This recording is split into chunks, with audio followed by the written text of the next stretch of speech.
I was playing the 136 with a $1,000 maximum buy-in at Portland Meadows. We had the knit game on. The knit game is a game where everybody gets a red button, and in order to lose your red button, you win a hand and show the hand. The last person with a red button in front of them pays $150 to the next pot as a splash pot. So basically, if you don't win a hand before everybody else wins a hand, you lose $150 extra. That's the nature of the knit game. It's great. Everybody loves it. It makes the game awesome. In this hand, it's early in the Nick game. We have 7 buttons left, I think, out of the 9. So there's no desperation or anything like that. And a player who is +1, I'm in the big blind in this hand. A player who is +1 limps. He's got 975 in his stack.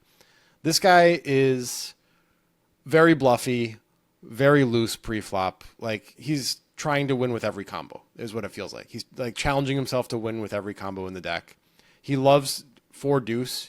Anytime there's a 4 or deuce on the board, he pretends he has it, and a lot of the time he does. He just like very much loosey goosey, like very bluffy, will fold to aggression, but will always try to bluff. Cool. But is, has a thought process though. He's not just completely insane. He has a thought process. And we've got another player who is to his left, who's just like, I don't know, a competent reg is the best way to describe this guy. He knows what he's doing. He understands ranges. He's studied a little bit. He's not particularly scary, but he's not a guy that's going to be easy to exploit. He makes it 30 off of a 1K stack. The button, who is not going to matter very much, calls. I have $3,000 in the big blind and 9-7 of hearts. Are you ever 3-betting this hand, or are you just flatting all the time? I'm probably 3-betting a little bit, but mostly not. Mostly I'm just calling here. Yeah, I think so. And with the Nick game on, 3-bets don't get through quite as much. Yeah. The blockers are more important. You really want your opponents not to also have blockers, and make a play at you. So yeah, I call with the 9-7 of hearts, and the loosey-goosey guy also calls +1. Sure. Okay. The pot's $124. Again, I have 9-7 of hearts. We're 4 ways. King of hearts, 9 of clubs, 6 of diamonds flop. So I flop middle pair with a couple back doors. Reasonable flop. Mm-hmm.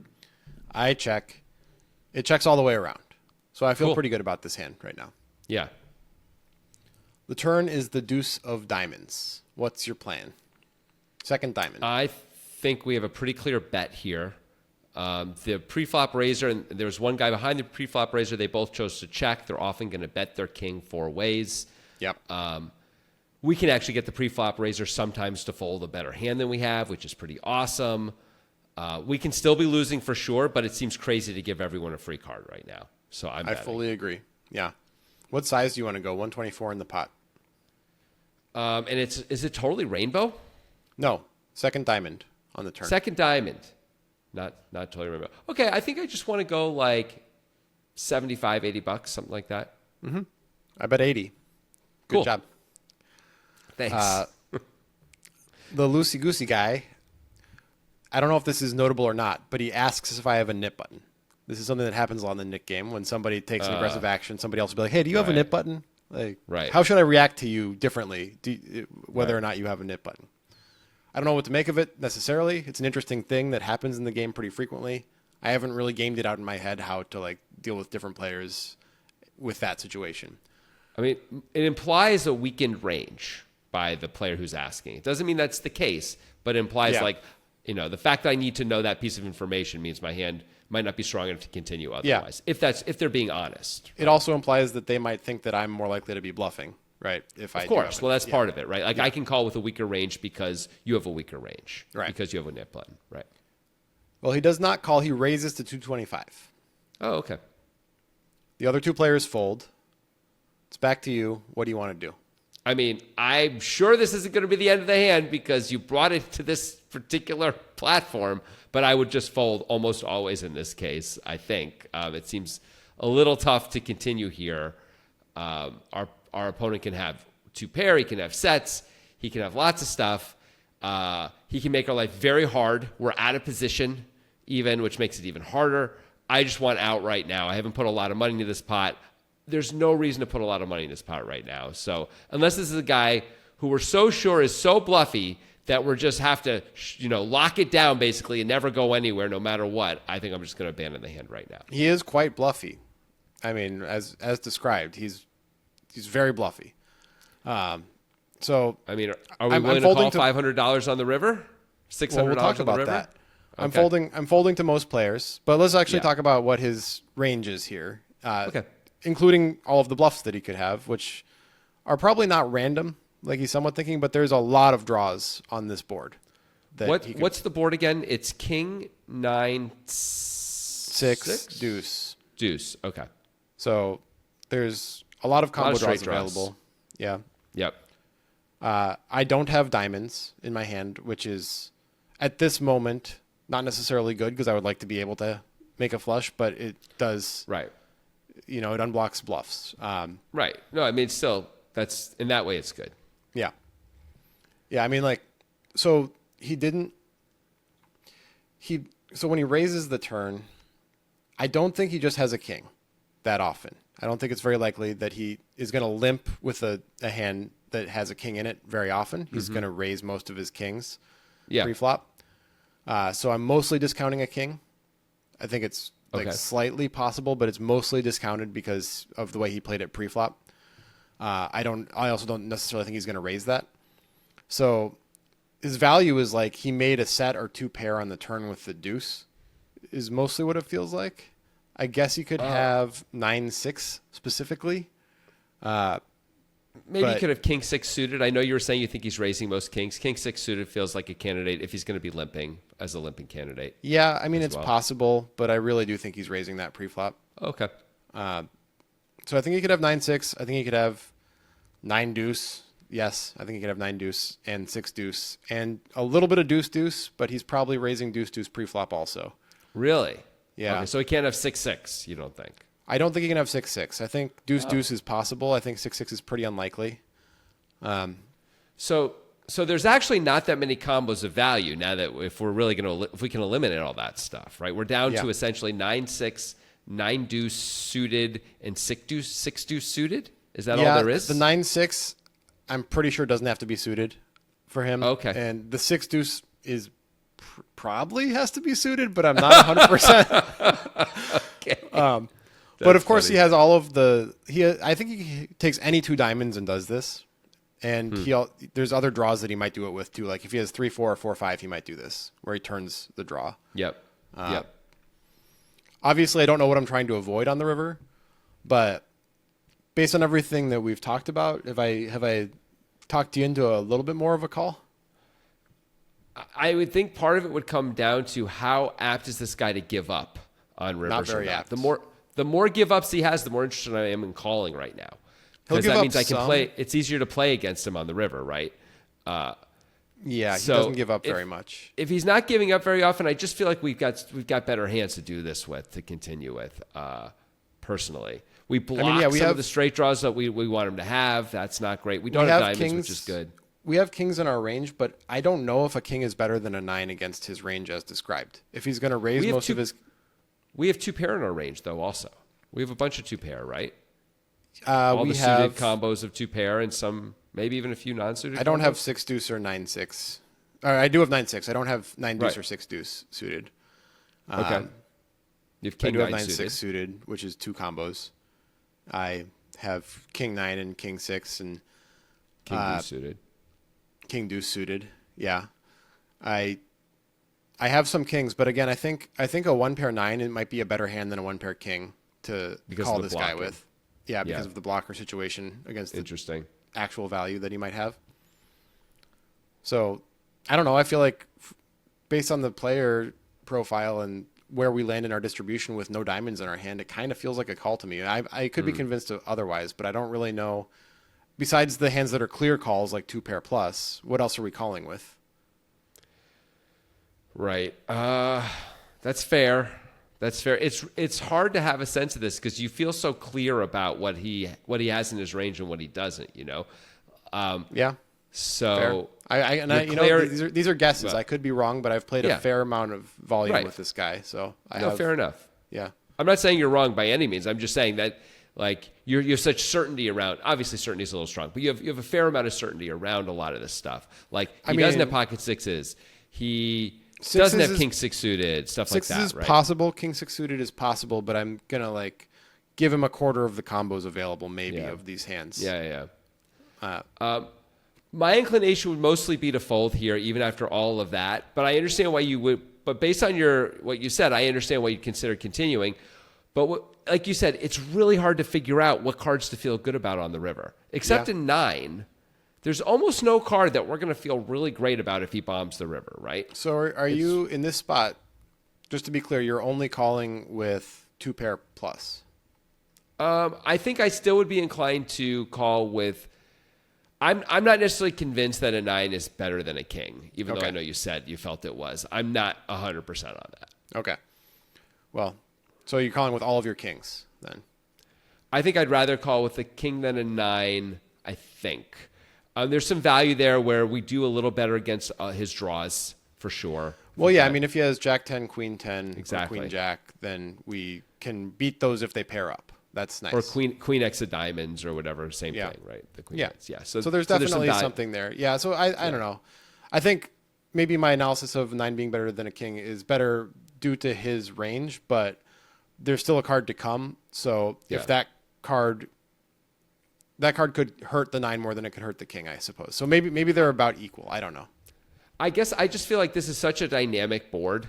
It's just going to be so hard to figure out what to do on the river that I probably just want to exit the premises. Right, but I understand what you're saying. If we're looking at it in a vacuum, is just like a pure make the right play at every possible moment. Don't consider like I could wait for a better spot, which is a dumb thing that people say sometimes. I'm not saying that. Games. I'm saying that this is going to be really hard to figure out against the guy who's never gives up. Yes, I agree. And there's a lot of spots where the river comes, and now I've got to like. There's very few rivers where I'm like, okay, I know what I'm doing now if he bombs it, right? There's almost no rivers that are like that. There's 2. Maybe, essentially 2. So, I mean, we're obviously calling if we hit a 7, I guess. We're just going to have to call. But fine, there's 5. 5 cards where I feel really great about what I'm doing. And every other card in the deck is hard, essentially, right? Pretty much. Yeah. But that's poker sometimes. Sometimes it's right, just gonna be so hard. when we talk about waiting for a better spot, it's just that the dynamism of the board I think matters and makes this a tougher thing. So I'm still inclined to hit the exit hatch. But anyway, you didn't. Fair. I mean, assume. another factor is, like you were asking how likely it is to give up. And I said very unlikely.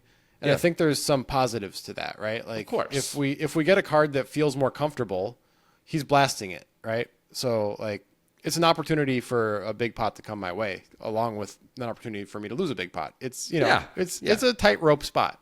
It's a bit of a tightrope spot. All right. Well, let's see what happened. I mean, I'm interested. What's the river? So I know you call. Yeah. I call. Obviously, I call because I have 9-7 of hearts, and you call here with 9-7 of hearts. I mean, you have second pair, no kicker. How do you not call here? No draw. You have to call. You block one of the draws. I mean, my God, you have to call. It does feel like I have to call against this guy. Anyway, the pot's 574. The river is the ace of hearts. I was thinking when I was saying there are very few rivers that we're going to feel good about. Actually, I was thinking an ace is actually a pretty good river for us because that should never change his hand, essentially, right? Unless it's the ace X of diamonds, it should not, and that he wouldn't bomb an ace on the river if he has the ace X of diamonds. So actually, I didn't say it, but I was thinking actually an ace is kind of the other card that we'd feel really good about. Right, ace of hearts. So I check. Cool. Yeah. He moves in for 720 into 574. Wow. Yeah. Okay. So now he's repping 2 pair plus for sure. Yeah. And he never has aces up, pretty much. Feels hard for him to have aces up. Unless he has like ace X of diamonds, which he decided to raise on the turn where he had a pair with it, right? Which is possible, but... That would be ace 9 or ace king of diamonds. I don't see either of those being limped pre-flop. Okay. Cool. Yeah, that ace should not ever help him, ever. Yeah. But shouldn't scare him either if he's got 2 pair, right? Like, right, I agree. How do you ever have that ace? So I think that ace is just an irrelevant card. His range is unchanged, right? If a diamond came or jack came, things are different, right? I mean, most of the you were losing to some of the draws on most rivers, and this is one of the few where you're not. That's Yeah. incredible. Yeah. Unless he somehow has a baby ace X suited and is turning into a bluff, but that all sounds crazy. I can't imagine any of that. First, he had to limp with that pre-flop. Second of all, he had to decide to turn a bluff on the river. I don't really know why he'd do that. Right. So and it's not like he I even think would there's have nothing to like be a afraid gut shot wheel draw on the turn or anything like that with that hand. Right. So. Yeah. That's just. Yeah. I mean, he had diamonds though. So. Yeah. Spot. So but anyway. 720 Okay, to so 574. Well, now that we're here, it feels different, right? Like I would have folded the turn, but now that we actually made the river, this was about as good as it gets if we're not going to hit a 9 or a 7. If we're not going to call on this card, what the fuck are we? How do we shouldn't have called the turn, right? It feels like now we're obligated to call on this. I mostly agree, but it's a very big bet. And, Yep. you second guess yourself in these moments. I was certainly not clear about any of these decisions. I know I had my reasons and I explained them, and I know I speak in a way that makes it sound like I'm hyper confident about everything, and I'm trying to work on that, everybody. But and on the turn I felt like it was the right play to call, but I definitely it felt like a 51%er, not an 80%er. Like I think this is probably right, so I'm gonna do it. Because it's a cash game and I can just reach into my pocket. If it was a tournament, I would probably fold because of the situation with the chips. Yep. Yeah. So it's 51%, so I call. And on the river, it feels like more than 51% to me. Even though the bet is big, the price is more. That's good. The bet being big is good in this case. Honestly. Yeah, I agree. Like, especially on this player profile, it feels like a desperate attempt to get you to fold a king or some such, or I guess a 9. I don't see how we can fold now that we're here. This actually feels like a pretty easy call compared to the turn, which to me felt like really rough spot that I hated and just wanted to leave. This, I don't know how we can be like, well, this is going to be dumb. I could see myself sitting there and be like, oh, I'm such a fucking idiot. I call, there's no getting away from it now that we're here. That's exactly how I felt. I was just like, why do I have to do this to myself? Why do I have to be here in this spot? But you have.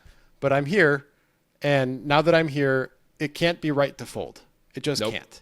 I agree. So, not on the ace. So I called. He had the 6 deuce of spades. He had 2 pair. Damn it all the hell. Yeah. Good job by him to get the full value out of it. Yeah. See, that's the thing about this guy. Like, he is wild and he's gonna be loosey goosey in all ways, but he doesn't like shut his value down when it's a little scary. He goes for the value. He got a great river card for him too, though. Like, he did. Like, that's a card that doesn't scare you and doesn't scare him. Like, it's so hard for that to be the case and doesn't improve you, right? Like, because any 9 or 7, actually a 9, he's probably going to shut it down on anyway. Or maybe he'll turn his hand into a bluff. I don't know what it's going to do. But a 7 would be an innocuous card for him. He might go for it anyway. He probably does. But that card, it's just like, oh, yeah. Like, how am I not winning here? Like, I mean, it's very unlucky if I'm not winning, right? Yeah. And good for him to go for max value. That's pretty great. Right. Yeah. Hey, you got me. I do appreciate that you bring this hand, and on the turn we have a whole debate. I mean, I'm like, I just want to fold, and you're like, yeah, well, here's the reasons why I called, and you know what he has, but you still really like you're keeping yourself in that mindset. And I think that's the pure stuff right there. That's good. I mean, my mantra is to make the right play, whatever I think that is in the moment, and in the moment, I thought that was the right play, and I'm not sure, but it felt like the right play to me, and it still might be the right play. Just because I lost doesn't mean it was wrong. Nope, sure doesn't. But you did lose all that money. But I have less money now. Tired of being tired of being sick. In my head 24/7, how I'm supposed to pay the rent. Mr. Practice, I don't play. Friday nights we on the bench. Trying to come up with a play. If it don't work, then hit a lick. So if knocking at my door, pain ain't tell. I'm studying her word prayer. Baby excel, got away with way too much. Should've got expelled, but the school saw my potential. Smart kid trying to rebel.